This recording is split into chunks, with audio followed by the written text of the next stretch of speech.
የጠራኋችሁ ከጊዜያችን አንፃር ከሰዓታችን አንፃር ነውና ይቅርታ ይደረግልኝ እያልኩ የተወደዳችሁና የተከበራችሁ ማኅበረ ምእመናን ወምእመናት በመድኃኔዓለም ፍጹም ሰላም ሁላችሁንም ሰላም እላችኋለሁ። እንደምን አደራችሁ? እንደምን አደራችሁ? አከሙልተን አከሜን ንፍተን እንደምን ከረማችሁ? እግዚአብሔርን አመስግኑ። በሰላም ያደራችሁ ደግማችሁ አመስግኑ። በሰላም የመጣችሁ ስለ ሁሉ ነገር የአባቶቻችን አምላካቸው የእኛም አምላክ እግዚአብሔር ስሙ ለዘላለም የተመሰገነ ይሁንልን። ለቃለ ርደት ለሥጋ ምርገት ምክንያት የሆነችን የመዳናችን ምክንያት አቁራሪተ መዓት ሰዓሊተ ምሕረት ምዕራገ ጸሎት መዝገበ ርኅራኄ ማምላክ ቅድስተ ቅዱሳን ንጽሕተ ንጹሐን ድንግል ማርያም ቅዱሳን መላእክት ጻድቃን ሰማዕታት በዛሬው ዕለት የምናስባቸው በእውነት ብርሃናተ ዓለም ቅዱስ ጴጥሮስ ጳውሎስ እንዲሁም ደግሞ ሀገር ድንበር ቋንቋ ሳይገድባቸው ከነኢሳን ሀገር ከግብፅ ወደ ኢትዮጵያ የክርስቶስን ወንጌል አንግበው የመጡ ታላቁ አባታችን ጻድቁ አቡነ ገብረ መንፈስ ቅዱስ ሌሎችም ታስበው የሚውሉ ቅዱሳን እንደየክብር ማዕረጋቸው ስማቸው ለዘላለም የከበረ የተመሰገነ ይሁንልን። እንኳን አደረሳችሁ። እግዚአብሔርን ደግማችሁ አመስግኑ።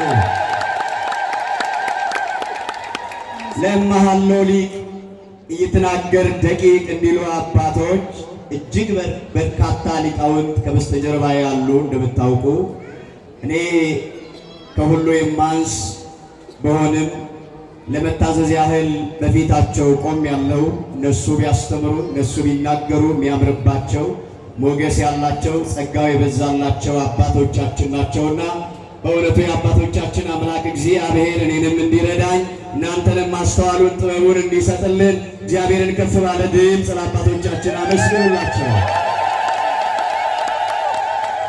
ለእግዚአብሔር አምላካችን በጎና መልካም ፈቃድ ለጥቂት ደቂቃ ሐሳበ ልቦናችሁን ሰብሰብ አድርጋችሁ እግዚአብሔርን የምትሰሙ ከሆነ እኔ ቆሜ እማራለሁ፣ እናንተ ተቀምጣችሁ ቃሉን ትሰማላችሁ። ማን ያስተምረን? ማን ይምከረን? ኤኝኑ አበርሲሱ ኤኝኑ አጎርሱ ኤኝኑ አኬከቺስ ዋቀዮን አባንኬ አከኑ በርሲሱ አከኑ ጎርሱ አከኑ አኬከቺስ ቶላፌ የመሳው እንደከኛ ፋተው ለትምህርታችን መነሻ እንዲሆነን የመረጥኩት የመጽሐፍ ቅዱስ ክፍል ሐዋርያው ቅዱስ ጳውሎስ ለሮም ክርስቲያኖች በጻፈው መልእክቱ ምዕራፍ 8 ቁጥር 36 ላይ ያለውን ኃይለ ቃል ይሆናል።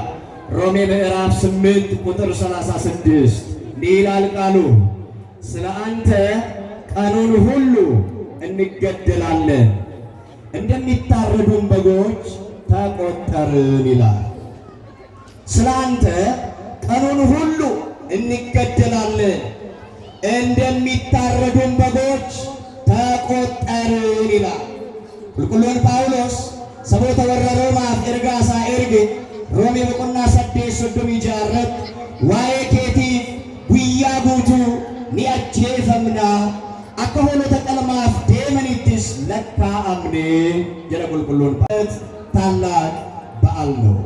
ብሎም በዓመት የምናከብራቸው የምናስባቸው ደግሞ ገና በመግቢያዬ ላይ እንደነገርኳችሁ ለክርስትና ሀገር እንደሌለው ለክርስትና ድንበር እንደሌለው ክርስትናን ቋንቋ እንደማይገታ ክርስትናን ሀገር ድንበር ወንዝ ብሔር ቋንቋ እንደማይገታ አርአያና ምሳሌ የሆኑ ከንሂሳን ከግብፅ ንሂሳን ተነስተው ወደ ሀገራችን ወደ ኢትዮጵያ የመጡት ወንጌልን ክርስቶስን ለመስበክ ሀገራቸውን ጥለው ቤተሰቦቻቸውን ጥለው ያላቸውን ሁሉ ጥለው ስለ ወንጌል ከሀገራቸው ተሰደው ወደ ሀገራችን ወደ ኢትዮጵያ የመጡት ታላቁ አባታችን አቡነ ገብረ መንፈስ ቅዱስን የምናስብበት የምንዘክርበት ዕለት ነው። የእነዚህ ሁሉ ቅዱሳን ረድኤትና በረከት በሁላችን ላይ አድሮ ይኑርልን።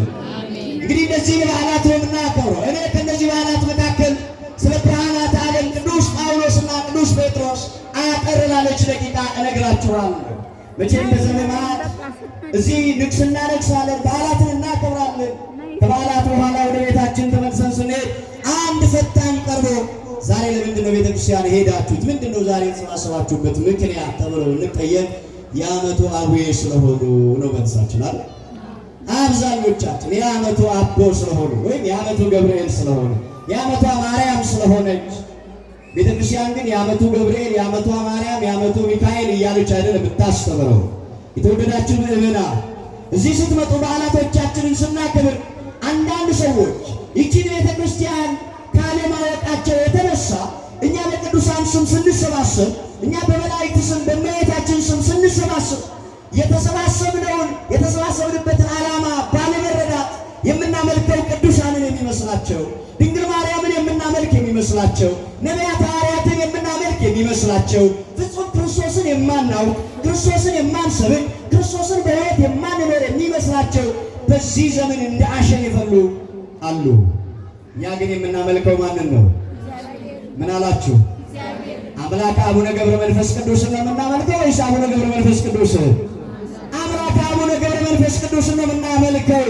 ነገር ግን በጻድቁ ስም ተሰባስበን በጻድቁ አማካኝነት ጻድቁ የሞቱለት ጻድቁ የኖሩለትን ጌታ እግዚአብሔርን እናመልካለን።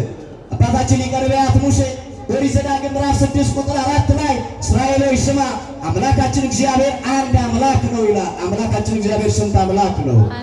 ስንት አምላክ ነው የምናመልከው? 44 አማልክት ታመልካላችሁ የሚሉንም ሰዎች ካሉ በአጋጣሚ ይሄ መልእክት ከደረሳቸው እኛ 44 አማልክቶች የሉንም፣ እኛ 7 አማልክት የሉንም፣ እኛ 4 አማልክት የሉንም። አምላካችን እግዚአብሔር ስንት አምላክ ነው አልኳችሁ? ስሙ ለዘላለም የተመሰገነ ይሁን። አንድ አምላክ እናመልካለን። ለምን ዋቃ ፍተም ያፍሩ ዋቄ ስትሉ እንጀለ ይወጅራተ ለምን ዋቃ ሰደተም ዋቄ ስትሉ እንጀለ ይወጅራተ አከዳኒ ሰረከ ሰረይ መቆናጃ ለኮስ አፍረራ ያ እስራኤል ለከፈ ዋቅ ንገኘ ዋቀዩን ዋቃ ቶኪቻ ጀለ ሙሴ ከናፍሩት ዋቃ ፍተም ያፍሩ ዋቄ ስሩ ወያራከና ኢፋ አዱኛ ከንታን ቁልቁሉ ጴጥሮስ ፊ ጳውሎስ ከጉያቲ ሞርሚሳኒ ሰፊን ትጭተ ጉያቲ ያደን አከስመሞ ዋያ መንታይ ሳኒቲ አባርከኝ ወሬገማን ቁልቁሉን ቀጀላን አቡነ ገብረ መንፈስ ቅዱስ ቢየሳኒ ምስሪ ወታ ግብፅን ኢሰሪ ገረ ኢትዮጵያ ዋይ ወንጌል ክርስቶስ ይፍጀቻ ቢየከኝ ኢትዮጵያ ዱፈኒ ወንጌል በርሲሱራ አኩ ቤተን ክርስቲያኑማን ቢያ ለጋን አፋኒ ቆቃን ከንዳንጌ ሰሙሚት ክርስቲያኑማን ቆቀን ደረባ ክርስቲያኑማን ዳንጋ ደረባ ክርስቲያኑማን ቢየ ደረባ ክርስቲያኑማን አዱኛ ሁንዱ ማራታን ጉቴ ከናፋ ባንከኝ አቡነ ገብረ መንፈስ ቅዱስ ቢየሳኒ ኢሰሪ ዋኤ ወንጌል ጎፍታ ከኝ ኢየሱስ ክርስቶስ ይፍጀቻ ገረ ቢያ ከኝ ኢትዮጵያ ዱፈኒ ወንጌል ዱበርሲሱና ከናፋ ያኖረ ቁልቁላወተ ከነ ያደነ ከበጅለ ወላ ኢሳን ከሳ አያኖተ ቁልቁሉ ጴጥሮስ ፊ ጳውሎስ ከንሳኒቲ ያደኑና። እንግዲህ እንደምታውቁት የተወደዳችሁ ክርስቲያኖች የክርስትና ሃይማኖት ከተመሰረተችበት ጊዜ ጀምሮ በመከራ ውስጥ አልፋለች። ዛሬም በመከራ ውስጥ ትኖራለች። ወደፊትም መከራ አይቀርላትም። በክርስቶስ የምናምኛ ክርስቲያኖችም ልክ ክርስቶስ በሄደበት እኛ እንሄዳለን። መርፌ ባለፈበት ክር ያልፋል። ክርስቶስ ባለፈበት ክርስቲያኖች እናልፋለን። እንደዚያው ክርስትና የክርስትና ሃይማኖት ከተመሰረተችበት ጊዜ ጀምሮ መከራ አልተለያትም። በክርስቶስም የሚያምኑ ክርስቲያኖች ሞት አልተለያቸው፣ ስደት አልተለያቸው፣ ረሃብ፣ ጥማቱ፣ ግርፋቱ፣ ወደ እስር ቤት መግባቱ፣ ብዙ መከራዎች አልተለያቸው ክርስቲያኖች። ስለዚህ ሐዋርያው ቅዱስ ጳውሎስ እንዲህ ይላል፣ ስለ አንተ ቀኑን ሁሉ እንገደላለን፣ እንደሚታረዱ በጎች ተቆጠርናል። ከዚህ አስቀድሞ ምን ብለዋል? መኖ ያድገነ ፍቅሮ ለክርስቶስ ከጌታችን ከአምላካችን ከመድኃኒታችን ከኢየሱስ ክርስቶስ ፍቅር የሚለየን ማን ነው? መከራ ነው? ረሃብ ነው? ስደት ነው? መታሰር ነው? ከሀገር መሰደድ ነው? ወይስ ደግሞ ራቁትነት ነው? መገረፍ ነው ወይ?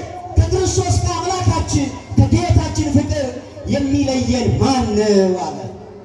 የተወደዳችሁ ምዕመናን ሐዋርያት እንዲህ ባለ መከራ ውስጥ እንዲህ ባለ ሕይወት ውስጥ እንዲህ ባለ ክርስትና ጉዞ ውስጥ ተጉዘው ዛሬ የደረስንባትን ክርስትና ዛሬ እንደዚህ በመቅደሳችን ፊት ተሰብስበን እግዚአብሔርን ለማመስገን የበቃንበት ቀደምት አባቶቻችን ክርስቲያኖች በሰገነት ላይ መስበክ የማይችሉበት ዘመን በካታኮምብ ውስጥ እየኖሩ በልብ ምድር ውስጥ ውስጥ እየኖሩ ንዋየ ቅድሳቶቻቸውን ይዘው ክረምትና በጋው ሲፈራረቅ ሳያውቁ በመሬት ልብ ውስጥ እንደ አውሬ፣ እንደ ጅብ፣ እንደ ቀበሮ በመሬት ልብ ውስጥ ይኖሩ ነበረ።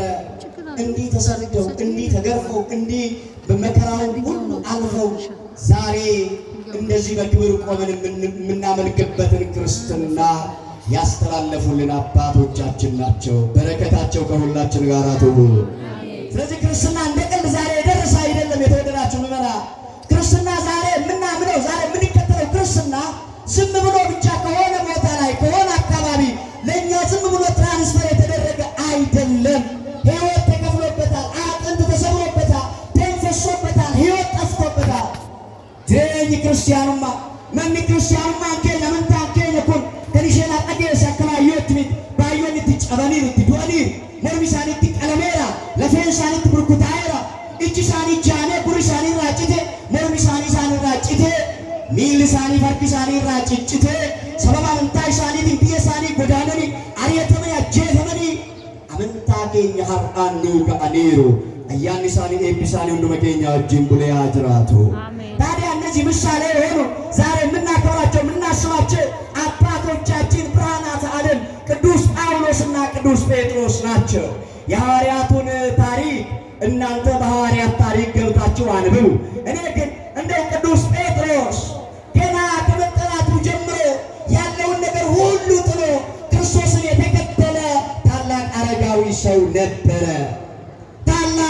ታላቅ አረጋዊ አባት ነበር ቅዱስ ጴጥሮስ።